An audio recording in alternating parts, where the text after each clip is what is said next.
Okie dokie, so you've seen this drill quite a few times in my videos, and today is a very sad day. This thing has quit. The motor has gone and it's no longer repairable. I'll explain what I was doing to kill it. This is my first ever drill I got. It's the Makita 3-speed 18-volt combi with the metal chuck, but this one in instance is rusted. And this is the specs on it. It's about 6 years old. Right? And if I get a whiff of this, it stinks. I've literally had smoke pouring out of this thing like ridiculous. And basically what happens is what happened to initially spark this drill's replacement is because the speed controller or trigger was failing. It was staying running and wouldn't turn off, so you had to take the battery out, let it die, put it back in, and there you go. And then we're on a big job at the minute and cutting out the lights in this new build. The construction is 2 sheets of plasterboard and I think it's 18mm of plywood, and using a 178mm hole saw, well 172mm hole saw, was enough to put this drill to its death and near enough bring another one to its knees, just by drilling these holes. It's just ridiculous. I've got the replacement one for this drill. I've smoked it because I thought it'd be man enough for the job, and apparently not. It's evident that the smoke was coming out the vents, so swapped it for this one, as I knew this thing was on its last legs. 2 holes later, it's dead. It's completely seized. Can't spin or anything. And if you ever listen to this, I can hold the damn thing still. It's not happy. So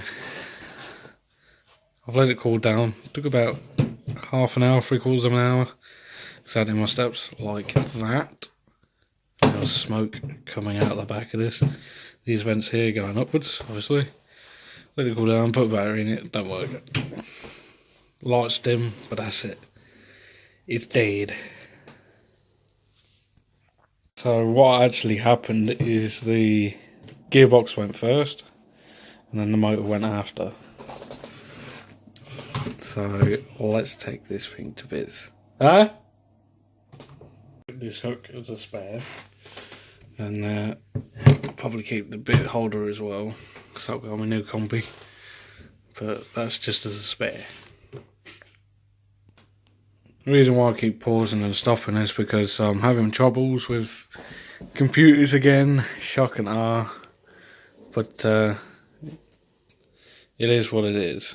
So I have to upload it to the internet and then download it again, put it through the video editor, then take it back out apart again, and then modify it, upload it, etc. So to get it back plate off this specific drill, what we've got to do is undo 2 screws, and then that will allow you to get access to the rear bearing, the armature, the brushes, and that's it. You know what it kind of looks like, and it's a bit easier to take off than what it was first time. But if we have a quick look here, you can see it's quite burnt, especially there. So the motor and the bearings have gotten ridiculously hot in that short amount of time that I've been using this. Well, especially the past 2 days. You can see all the plastics melted there, discoloured in there, and come to bits. So it's definitely, the bearing has seized and it's spun. But as you can see, the bearing spins kind of freely.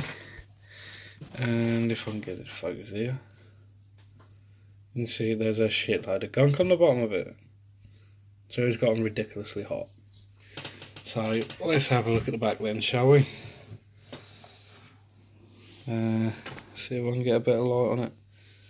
Oh yeah, that don't look happy. So, high gear. The gearbox is fine. It's weird.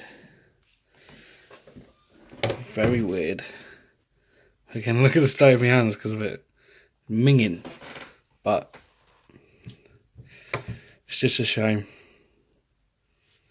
Really. It's a good drill. Really good drill. She survived me well. Now to the toolbox and the sky gear. Thanks for watching. I'll see you in the next one.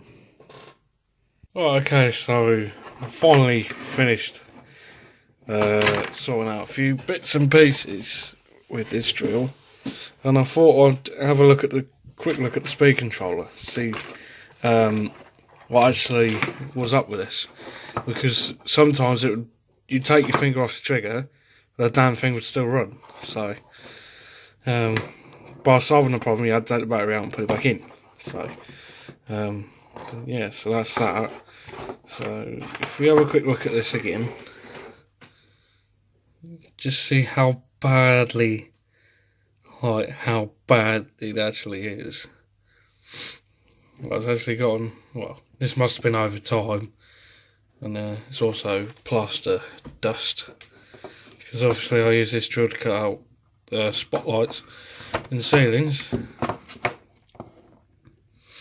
So that's just dust around the conductors, but that is ridiculous.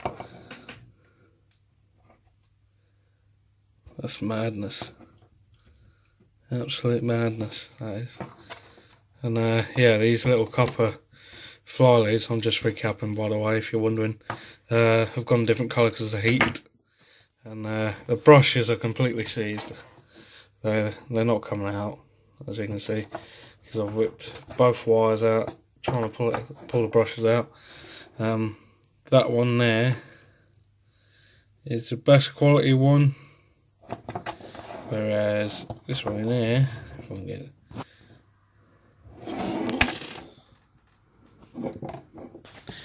bear with.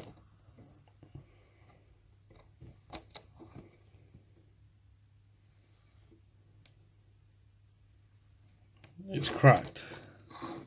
It's really hard to tell, but it has cracked. The positive one's gone, like where the little hole is say that's the hole in the middle of the brush.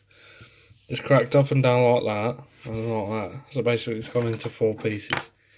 So that's why I can't get it out. So yeah, so that is that.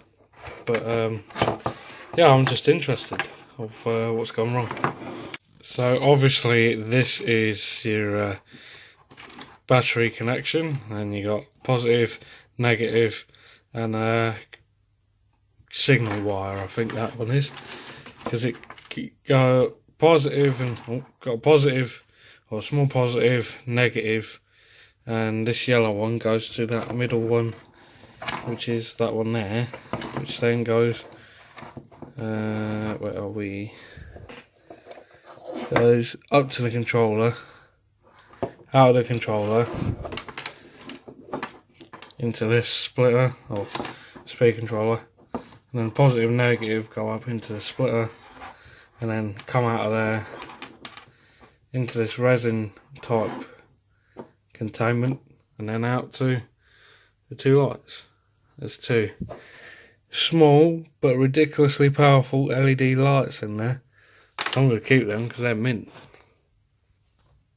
So if you ever wanted to change your lights for new ones, if these ones ever went bad, all you literally got to do is unplug that, plug a new one in, pull that out, push the new one in, job done. It's that easy. But speed controller, another thing. Yeah, I have no idea what's in here, if I'm honest. Because obviously it's encased in resin. There'll be a small PCB in there, and that'll probably be it.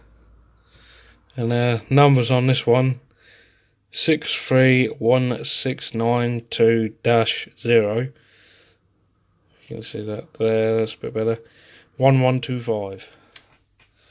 I guess that's just a controller or delay timer or something, or a capacitor in there or something, I don't know. But yeah, so that's unplugged from there. Next stop is the speed controller. This is going to be interesting. So, there's not really much to this, I don't think, personally. Got your trigger here, and if you put it, so that's always in, that's in reverse, that's in forwards, and then I locked it. That's all it is that changes your direction. So that'll be forwards, and that'll be backwards. That's it. I'll try and break this thing, see what's inside it. I don't know what's in there. We'll find out. Not bad. 2 screws later, and no luck. I don't know how you get into it. There is some weight in there, so I will forcibly open it and see what's inside it. But I'm guessing there'll be the positive will go through there, the slider, the sliding trigger, which will go either on the red, what am I saying? Either on the black or the blue, and come back on one of the two. And I guess this is either an RGBT or a MOSFET, one of the two. I can't really figure it out, if I'm honest. It's a Sunday night, I'm knackered. I just thought, whilst I've got it here, I thought I'd just have a quick look. But yeah, so that's pretty much it. The 2 screws was the positive and negative of the motor connections. Nice bit of ferrite around there, but not really much to it apart from that, to be fair. I'll be interested to see what the brushless ones are like. Oh, yeah, there you are. Anyway, thanks for watching. See you later.